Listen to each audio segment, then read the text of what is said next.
Okay, so let's do your reading. Earth sign. Taurus, Virgo, and Capricorn. Hello, my dear. Welcome back sa ating YouTube channel. My name is RJ, your tarot card reader. At ang gagawin po natin ngayon is yung ating daily reading para po ito sa araw ng June 20, 2026. Titingnan po natin kung anong mga eksena, kaganapan at kung ano-ano pa na maaari mong makasalubong sa araw na ito. Pero before po tayo mag-proceed sa ating reading, kukunin ko po itong pagkakataon na ito na magpasalamat. Maraming salamat po sa ating mga abangers, sa mga walang sawang naghihintay at nag-aabang ng kanilang mga readings. Thank you very much. Gusto ko rin pong pasalamatan yung ating mga bagong subscribers. Hello my dear, welcome po sa ating channel. I hope na mag-enjoy po kayo dito. At mahanap nyo po kung ano man po yung inyong hinahanap dito sa ating channel. I hope na mai-provide ko yan, my dear. Okay? So, sa mga interested po sa ating private reading, nasa description box down below, yung mga details, information na kinakailangan mo para po makontak ang inyong lingkod. Okay? So, let's go na tayo, my dear. Silipin na natin kung anong meron sa araw na ito. 8 cards lang tayo ngayon. Minsan nagto-12 cards tayo, pero this time 8 cards lang tayo. Okay, so let's go na tayo. Earth sign, Taurus, Virgo, and Capricorn. Let me see what is going on. May naman ako. June 20. Bakit pumasok? Okay. We have here the energy of the Five of Swords, the abandonment, kung makikita mo dyan. Okay. Pero nakukuha ko naman yung energy ng confidence mo na parang okay. Pero maganda sana kung makakakuha ka ng tulong. Pero kung wala, di okay lang din. Kasi nakukuha ko yung confidence mo, my dear, sa card na to. Okay? So, tingnan natin. Let me see. Paki-clarify po yung card na yan. Nasagap ko yung May. Yes. Taurus is already part of the May. Probably. Okay? Baka yun na nasa isip ko. Let me see.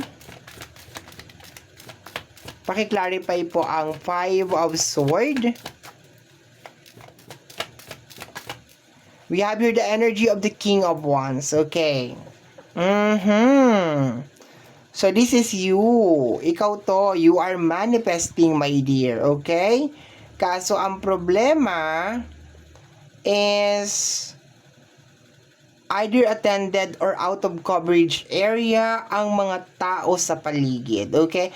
Siguro, alam mo, nakukuha ko dito, my dear, sa energy ng Five of Swords. I can feel na parang may mga problem yung ibang tao na parang gustong ipasa sa'yo, my dear. To the point na hindi na nga sila nakakatulong, parang gusto pa nilang ipasa sa'yo, my dear, yung mga problema nila. Diba? Tingnan mo to. Diba? Iniwan pa nila yung mga sword dyan. Meron ka na nga pinagdadaanan, iiwanan pa nila yung mga sword nila. Di ba? Pwede naman nilang bitbitin yan. Di ba?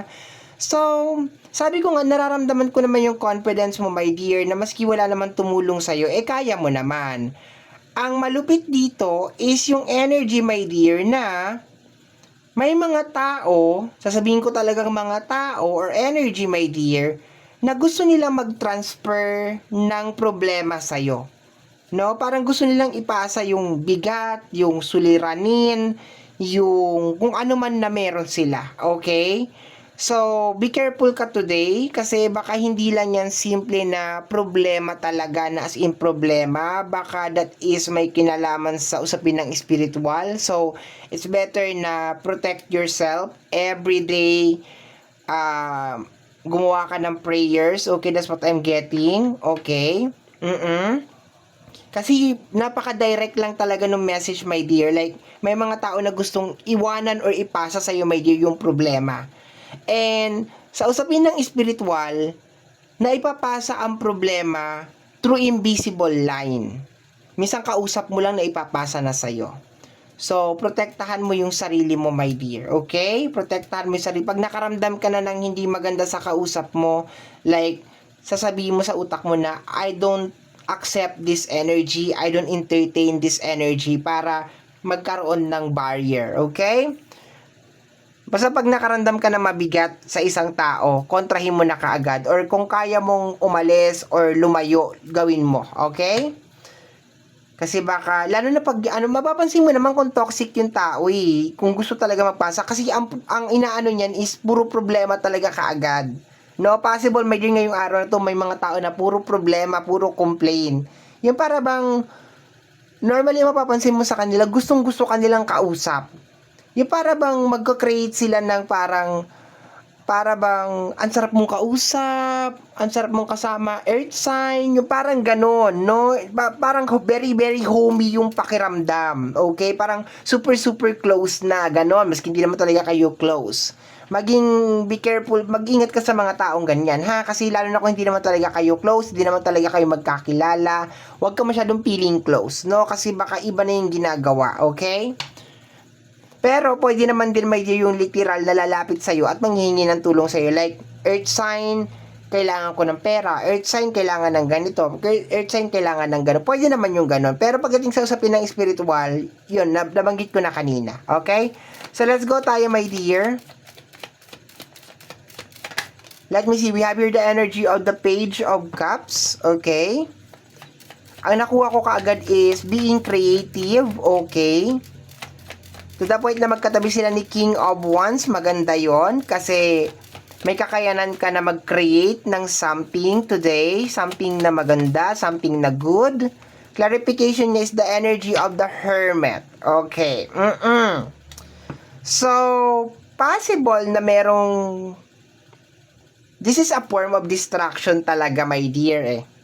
Nandito si Hermit, posible kang gumawa ng creation, maging creative ka, kaso sa energy ng Hermit at saka ng Page, hindi to maganda kasi possible na baka meron tao, my dear, na gusto niyang i-highlight yung mga wala sa'yo. Ay, earth sign, wala kang ganito. Ay, earth sign, di mo kaya to. Ay, earth sign, yung parang ganun, or pwedeng ikumpara ka sa ibang tao. Basta mag-ingat ka, my dear, sa makakausap mo ngayong araw na to kasi I can feel this very strong negative energy na parating sa iyo ngayong araw na ito, my dear. And I can feel na this is more on parang sabotage na energy. To the point na meron ka ditong energy ng 5 of Sword, and nakukuha ko, my dear, yung confident mo na kaya mo, my dear, na masolusyonan at maayos yung isang bagay maski walang tulong ng ibang tao. And bigla ang may mga ganito na mabibigat na energy na parang lumalabas all of the sudden. This is a form of distraction, my dear. Distraction to, my dear. As in, super, super distraction to. So, possible, my dear, na meron talagang gumawa ng distraction ngayong araw na to. Para hindi ka makapag-focus. Okay? Sabi ko sa iyo, pag hindi maganda yung tabas ng dila ng isang tao, lumayo ka na. O kung kaya mo siyang barahin mo. Like, wala akong oras para sa mga ganito. Parang ganon. Marami pa akong gagawin. Ganon. We have here the energy of the Ten of Swords. I told you. Backstabber na energy. Somebody want to sabotage you today. Somebody want to sabotage you today. Paki-clarify po yan. Pakiramdam ko meron gusto na sumuko ka sa kung ano man yung ginagawa mo. And ito yung naiis. Yeah. The Five of Pentacles. Yeah. Possible na pwede din i-highlight yung problema na may kinalaman sa usapin ng pinansyal, okay? Basta maging alerto ka lang sa mga toxic na lumilipad, okay? May pakpak ngayon, my dear, yung mga toxic. May pakpak sila, may wings sila, my dear, okay? Dati angel lang yung merong wings, and then napunta sa napkin, and then ngayon pati yung mga toxic meron na ring wings, okay? So maging aware ka dyan sa mga tao, sa mga energy, kasi parang pakiramdam ko, ipaparamdam talaga nila sa iyo, my dear, kung gaano ka kahampas lupa, okay? Or hindi ko nagugustuhan tong combination nito, my dear. This is energy ng backstabbing, my dear, okay? Merong gusto na maghirap ka, my dear. Okay, yun lang ang nakukuha ko. This is the Ten of Swords and the Five of Swords. No, wala na ako ibang may papaliwanag dito. Yun na talaga siya, okay? Merong tao na ayaw kang makaalis sa isang sitwasyon, kaya, be careful. Yung mga tao din, my dear, na yung pakonsensya din at paawa din na, tinulungan kita noon, ganito, ganyan, ganon. Yung mga paganyan, tapos ngayon di mo ako tutulungan. Yung mga parang nanunumbat, yung parang bang nagbibilang, yung parang, nako, wag mong hayaan na sirain ka niyan. Nako, wag. Basta mag-ingat ka, my dear, sa mga toxic na energy ngayong araw na ito na lumilipad kasi palapit sila sa'yo. We have here the energy of the Hierophant, energy ni Taurus. We have your energy ni Virgo. We have your energy ni Taurus. Okay? Pag lumalabas si Hierophant sa reading at nauna na to mga mabibigat na to, my dear, ibig sabihin, yung negative na energy, my dear, ay manggagaling talaga sa labas. Okay? Manggagaling siya outside. Okay? It's more on pagkalito, something like that. Okay? Possible din na meron mga tao na questionin yung usapin ng religion or ng spiritual sa'yo. Okay? Possible na meron mga tao na makikipagdebate sa'yo ngayong araw na to about sa mga religions, about sa mga belief. Huwag mong papatulan. Okay? Sabi ko sa'yo, my dear, isa lang ang gagawin mo ngayong araw na to. Kung hindi, mag-walk out. Okay? Wala kang dapat patunayan sa kahit kanino, my dear. Okay? Lalo na kung hindi kayo close. We have here the energy of the Ace of Pentacles, my dear. Tina-target ka ngayon, my dear. Kasi una, you are being blessed, my dear, na maging successful or makaalis talaga dyan sa sitwasyon mo na yan.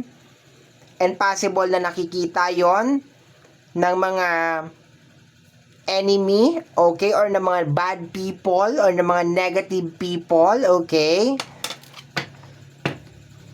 We have here the energy of the Ten of Pentacles. Yes, sabotage to, my dear. Somebody is sabotaging you. Isasabotage ka, susubukan ka isabotage, my dear, kasi palabas ka na sa kung ano yung pinagdadaanan mo, my dear. Okay? And eto nakukuha ko dito, my dear, sa energy ng Ten of Swords at saka ng Five of Pentacles, and meron ka ditong Ten of Pentacles, sinasabotage nila, o isasabotage, my dear, yung iyong money. Okay? Tingnan natin. The Ace of Cups, malapit ka na. Yes, the Magician, my dear. See? Di ba? You're glowing inside because of you. Okay, malapit ka na dyan, my dear. Yung confidence na nararamdaman mo kanina kay Five of Swords, galing yun, my dear, sa ating buong may kapal. You are being guided. Okay? Kaya ang gagawin ng mga Ravenna ay isabotage at magdala ng negative na energy sa'yo. Ganon. Okay? Huwag ka mag-hesitate na ikat ang mga bunganga na naglalabas ng mga negative, ang mga pag-uugali na naglalabas ng mga negative, at kung merong mga nakikipagtalo at makikipag-away, huwag mong papatulan. Okay? Kasi pag pinatulan mo yan, na binigyan mo sila ng pinto para makapasok sa buhay mo, at dyan na mag-uumpisa, my dear, ang lahat. Okay? Okay. So, my dear, teka, hindi pa ako tapos. Etong Five of Swords, eto yung mga tao possible, my dear, na dapat tutulungan ka, pero bigla kang iniwanan sa ere, tapos babalik ngayon. So, posibleng mga familiar faces tong mga to. Okay, kaya siguro mai-entertain mo kasi familiar faces naman. Okay, like familiar faces naman, like dati na tayo nagkita, or dati tayo magkaibigan, or dati tayong classmate, or kapamilya tayo, or something. Familiar faces to, my dear. Okay? And I think, my dear, hindi sila makapaniwala na kahit inabandon kanila, my dear, or kahit gumawa sila ng mga kung ano-ano na in the past, is kinaya mo pa rin. Like, yes, nagkaroon ka pa rin itong energy to stand up, to fight, okay? Nakuha ko lang ngayon, mag-e-end na nga, may nakuha pa ako. So, possible, my dear, na familiar faces to, or kakilala mo tong mga ito, okay? Basta yung sinabi ko sa iyo, my dear, matuto ka mag-cut ng mga toxic, mag-abang-abang ka ng mga lumilipad na mga toxic na energy kasi meron na silang mga wings ngayon, my dear, okay? So, my dear, yan po ang nasagap natin na message energy para sa araw ng June 20, 2026. I hope, my dear, na nagustuhan mo yung ating reading. I hope na nakatulong din po. And hanggang dito na lang po. Until next time. Bye-bye. Thank you, my dear. Salamat po.